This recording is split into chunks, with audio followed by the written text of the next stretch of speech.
Mazmur 45 untuk pemimpin biduan menurut lagu Bunga Bakung dari Bani Korah. Nyanyian pengajaran, nyanyian kasih. Hatiku meluap dengan kata-kata indah. Aku hendak menyampaikan sajaku kepada raja. Lidahku ialah pena seorang juru tulis yang mahir. Engkau yang terelok di antara anak-anak manusia, kemurahan tercurah pada bibirmu. Sebab itu Allah telah memberkati engkau untuk selama-lamanya. Ikatlah pedangmu pada pinggang, hai pahlawan, dalam keagunganmu dan semarakmu. Dalam semarakmu itu, majulah demi kebenaran, peri kemanusiaan, dan keadilan. Biarlah tangan kananmu mengajarkan engkau perbuatan-perbuatan yang dahsyat. Anak-anak panahmu tajam, menembus jantung musuh raja. Bangsa-bangsa jatuh di bawah kakimu. Tahtamu kepunyaan Allah, tetap untuk seterusnya dan selamanya. Dan tongkat kerajaanmu adalah tongkat kebenaran. Engkau mencintai keadilan dan membenci kefasikan. Sebab itu Allahmu telah mengurapi engkau dengan minyak sebagai tanda kesukaan, melebihi teman-teman sekutumu. Segala pakaianmu berbau mur, gaharu, dan cendana. Dari istana gading, permainan kecapi menyukakan engkau. Di antara mereka yang disayangi terdapat putri-putri raja. Di sebelah kananmu berdiri permaisuri berpakaian emas dari Ofir. Dengarlah, hai putri, lihatlah dan sendengkanlah telingamu. Lupakanlah bangsamu dan seisi rumah ayahmu. Biarlah raja menjadi gairah karena keelokanmu, sebab dialah tuanmu. Sujudlah kepadanya. Putri Tirus datang dengan pemberian-pemberian. Orang-orang kaya di antara rakyat akan mengambil muka kepadamu. Keindahan belaka putri raja itu di dalam pakaiannya. Berpakankan emas dengan pakaian bersulam berwarna-warna ia dibawa kepada raja. Anak-anak dara mengikutinya, yakni teman-temannya, yang didatangkan untuk dia. Dengan sukacita dan sorak-sorai mereka dibawa. Mereka masuk ke dalam istana raja. Para bapa leluhurmu hendaknya diganti oleh anak-anakmu nanti. Engkau akan mengangkat mereka menjadi pembesar di seluruh bumi. Engkau mau memasyurkan namamu turun-temurun.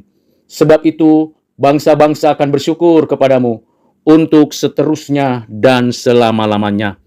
Demikianlah firman Tuhan. Yang berbahagia ialah kita yang menyimpan firman Tuhan dan dengan kuat kuasa Roh Kudus menjadi pelaku firman bagi kemuliaan namanya.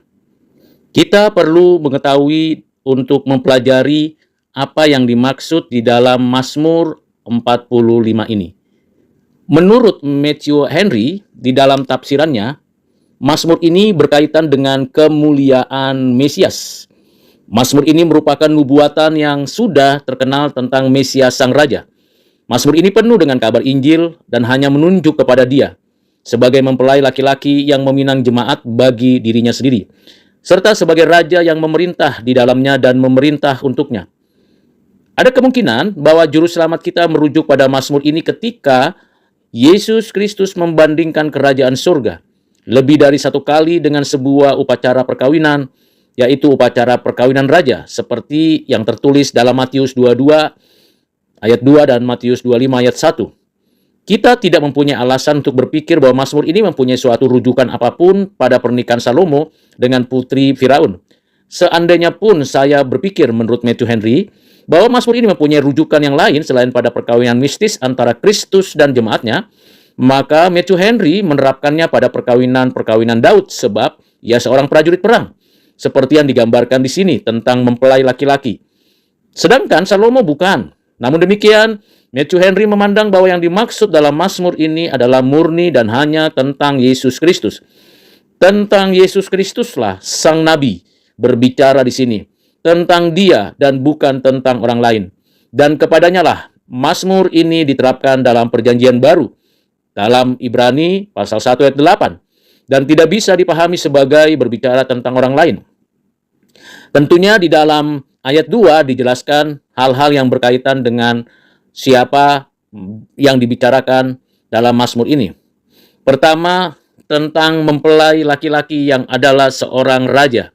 Siapakah raja itu dalam perspektif perjanjian baru dan di dalam pemikiran Kristen, raja di atas segala raja ialah Yesus Kristus. Yang kedua, berbicara tentang mempelai perempuan dari sang raja. Siapakah mempelai perempuan dari sang raja? Yaitu gereja. Gereja ialah mempelai perempuan yang menerima penerimaan sebagai mempelai oleh karena anugerah, kasih, dan penebusannya.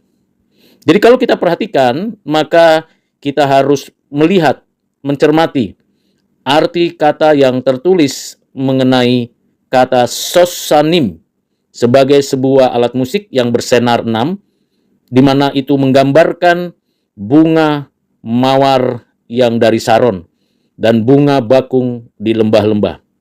Mazmur ini adalah nyanyian kasih mengenai kasih yang kudus antara Kristus dan gerejanya. Nyanyian kekasih anak-anak darah, teman-teman mempelai perempuan yang dipersiapkan untuk dinyanyikan oleh mereka. Mazmur ini di dalam ayat 2 memberikan penegasan bahwa kata-kata indah, suatu yang baik, dan sungguh disayangkan bahwa seni yang begitu menyentuh perasaan seperti puisi harus digunakan untuk menceritakan tentang suatu hal yang buruk. Raja Yesus dan kerajaannya serta pemerintahnya, itulah yang harus diberitakan dan dikisahkan dalam Mazmur ini. Keunggulan gubahannya dalam Mazmur ini berkaitan dengan iman di dalam hati mengenai Kristus dan gerejanya. Hal yang penting di sini dijelaskan mengenai hatiku meluap dengan suatu hal yang baik, yang mungkin maksudnya ialah roh nubuat yang mendiktekan atau menginspirasikan Mazmur ini kepada Daud, roh Kristus yang ada di dalam para nabi. Namun ini dapat diterapkan juga pada segala perenungan dan perasaan di dalam hati Daud. Pokok yang berikutnya ialah, aku hendak menyampaikan sajaku, aku hendak membicarakan hal-hal yang telah kuperbuat. Lidahku ialah pena seorang juru tulis yang mahir, yang dalam setiap kata dibimbing oleh hatiku sama seperti pena dibimbing oleh tangan. Kita menyebut para nabi sebagai juru tulis kitab suci. Padahal mereka sebenarnya hanyalah penanya. Lidah ahli debat yang paling cerdik dan ahli pidato yang paling fasih hanyalah pena yang dengannya Allah menuliskan apa yang dikehendakinya. Jadi dengan demikian, kita sebagai orang percaya, sebagai orang Kristen, kita adalah pena seorang juru tulis yang mahir. Kita bukan juru tulis, kita juga bukan juru bicara, tetapi kita hanya pena, kita hanya lidah yang dipakai oleh juru tulis dan juru bicara. Kristus yang terelok di antara anak-anak manusia. Tentu kita mengerti pahaman ini bahwa memang Kristus yang terelok. Orang-orang mengagumi dan mengasihi Kristus pasti ingin datang kepadanya dan memberitahukan kepadanya betapa mereka mengagumi dan mengasihinya. Engkau sungguh elok, demikian pemazmur mengatakan, engkau yang terelok di antara anak-anak manusia. Artinya, kalau kita perhatikan dengan cermat, memang Yesus Kristus di dalam dirinya sendiri dan di mata semua orang percaya adalah lebih menyenangkan dan lebih indah daripada anak-anak manusia. Keelokan Tuhan Yesus sebagai anak Allah, sebagai pengantara, jauh melampaui keelokan manusia seluruhnya, termasuk mereka yang secara khusus dikaruniakan untuk menjadi yang paling menyenangkan dan paling unggul sekalipun. Kiranya Tuhan memberikan pengertian kepada kita tentang keelokan Yesus Kristus. Bahkan dikatakan pemazmur, kemurahan-Mu tercurah pada bibirmu. Melalui firman-Nya, janji-Nya, dan Injil-Nya, kehendak baik Allah dinyatakan kepada kita, dan pekerjaan baik Allah dimulai dan dilanjutkan di dalam kita. Ia menerima semua kemurahan dari Allah, segala karunia yang penting untuk dimilikinya, agar dia layak melakukan tugas dan jabatannya sebagai pengantara, supaya dari kepenuhannya kita bisa menerima segala karunia-Nya itu. Di dalam Dia ada berkat, dan berkat itu dimilikinya bagi kita. Oleh sebab itu, karena engkau adalah orang yang sangat dipercayakan dengan kemurahan ilahi, demi memberikan manfaat dan keuntungan bagi anak-anak manusia, maka Allah telah memberkati engkau untuk selama-lamanya. Sebagai pemenang atas semua musuhnya, sang mempelai laki-laki yang rajawi ini adalah seorang prajurit perang. Dan upacara perkawinannya tidak melepaskan tanggung jawabnya dari medan pertempuran yang diperbolehkan oleh hukum Taurat. Karena itu, kita mendapati bahwa persiapan-persiapannya untuk berperang dengan mengikatkan pedang pada pinggang dan perintah untuk berperang keluar dari mulutnya. Ketika Injil disampaikan untuk diberitakan kepada semua bangsa, pada saat itu penebus kita mengikatkan pedangnya pada pinggangnya. Perjalanannya menuju perang suci ini ialah maju dalam keagungannya dan semaraknya, seperti seorang raja agung yang maju ke medan pertempuran dengan kemegahan dan kebesarannya. Ia mengambil rupa seorang hamba. Segala keagungan dan semaraknya itu bersifat rohani. Ada begitu banyak kemurahan dan karena itu keagungan di dalam perkataan itu. Siapa yang percaya akan diselamatkan dan ada banyak ancaman menakutkan dan karena itu semarak di dalam perkataan itu. Siapa yang percaya tidak akan dihukum. Sehingga dengan demikian kita dapat berkata dengan baik yang seringkasannya ada dalam perkataan-perkataan tadi bahwa di dalam Injil Sang Penebus maju dalam keagungan yang semarak. Dalam semarakmu itu majulah, majulah dan berhasillah. Dan berhasil sesuai dengan perkenanan Allah bahwa Dia akan memperoleh orang-orang kuat sebagai jarahan, sebagai imbalan bagi segala penderitaannya. Kepentingannya ialah demi kebenaran, peri kemanusiaan dan keadilan. Injil itu sendiri adalah kebenaran, peri kemanusiaan, dan keadilan. Injil memerintah dengan kuasa kebenaran dan keadilan, sebab kekristenan tanpa terbantahkan berpegang pada kedua kuasa dan harus diberitakan dengan kelemah lembutan. Kristus tampil dalam Injil dengan kebenaran, kelembutan, dan keadilan. Dan semuanya ini merupakan keagungan dan semaraknya. Dan oleh karena semua itu, Dialah akan berhasil, manusia menjadi percaya kepadanya sebab Dia benar. Harus belajar darinya sebab Dia lemah lembut. Kelembutan Kristus sangat kuat kuasanya. Kebenaran, kelembutan, dan keadilan meluruskan kesalahan-kesalahan mereka dengan terang. Kebenaran mengendalikan hawa nafsu mereka dengan kuasa kelembutan. Dan memerintah hati serta hidup mereka dengan hukum keadilan. Biarlah tangan kananmu mengajarkan engkau perbuatan-perbuatan yang dahsyat.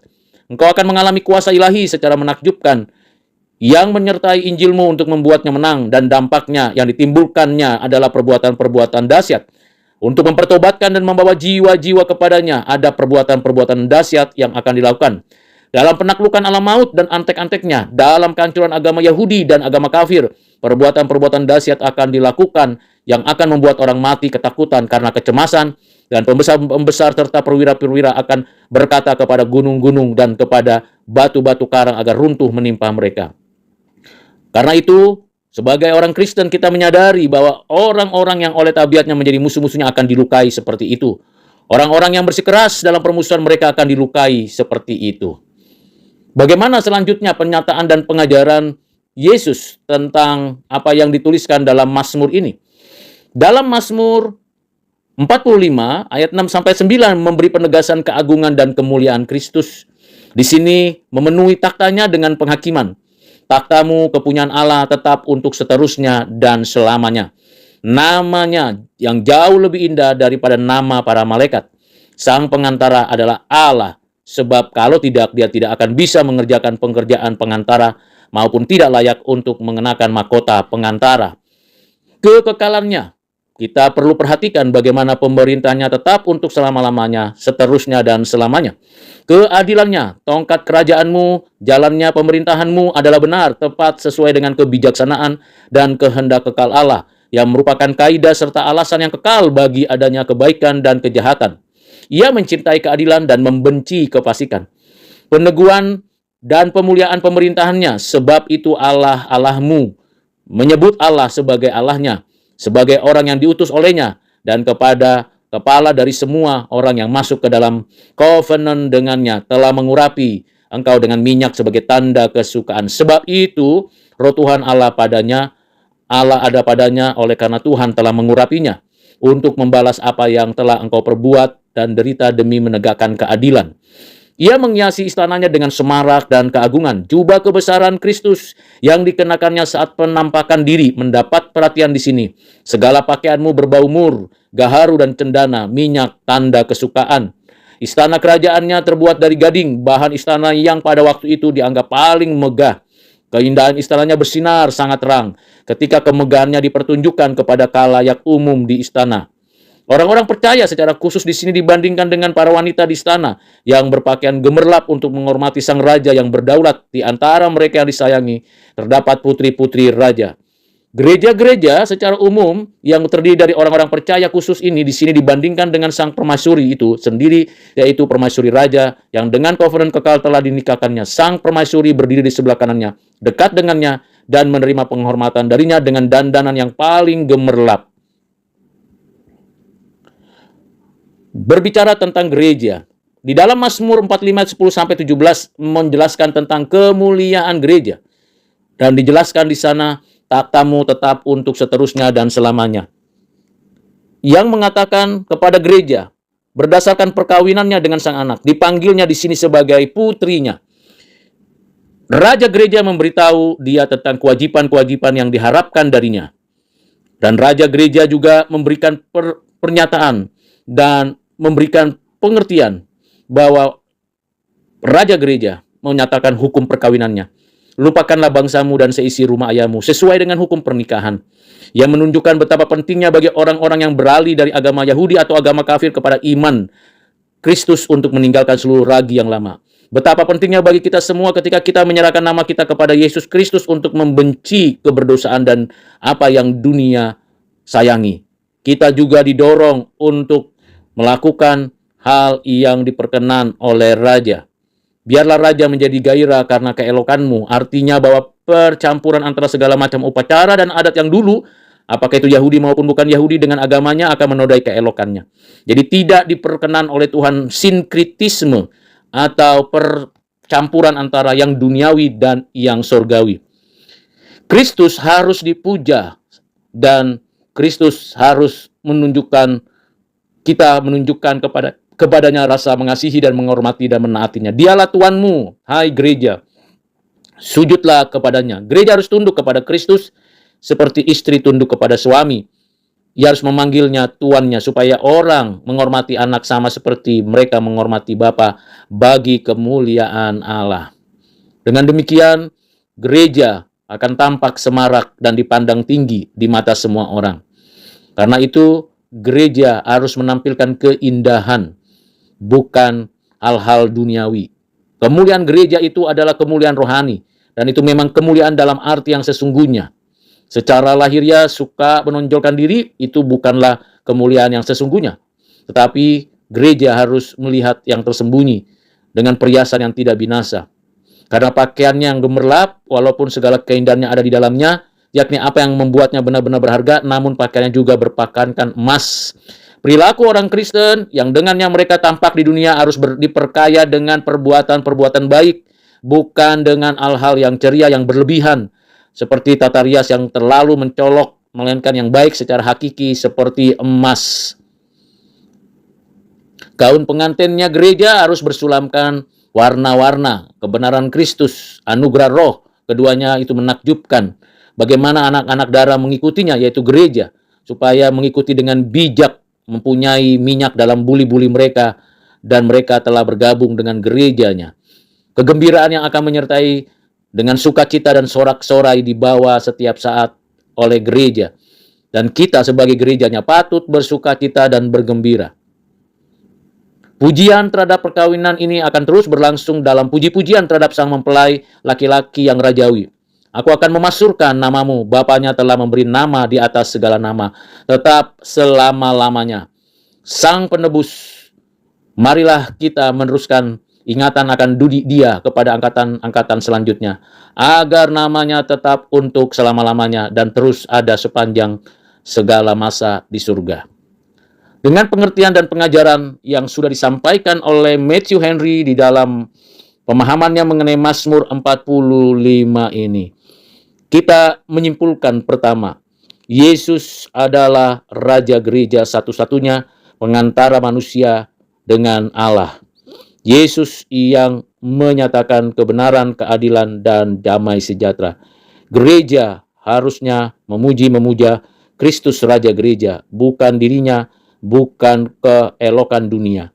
Ketiga, gereja harus memproklamasikan dan mengajarkan keadilan, kebenaran, kesucian, damai sejahtera, seluruh keberadaan Injil Yesus Kristus dari generasi ke generasi, mulai dari sekolah minggu sampai usia lanjut. Gereja menjadi agen keadilan bagi segala bangsa yang mentransformasi kehidupan di negeri segala bangsa. Kiranya Tuhan menolong kita sebagai orang Kristen, sebagai gereja, untuk sungguh menyaksikan Kristus di dalam hidup kita dari sekarang sampai selama-lamanya. Amin.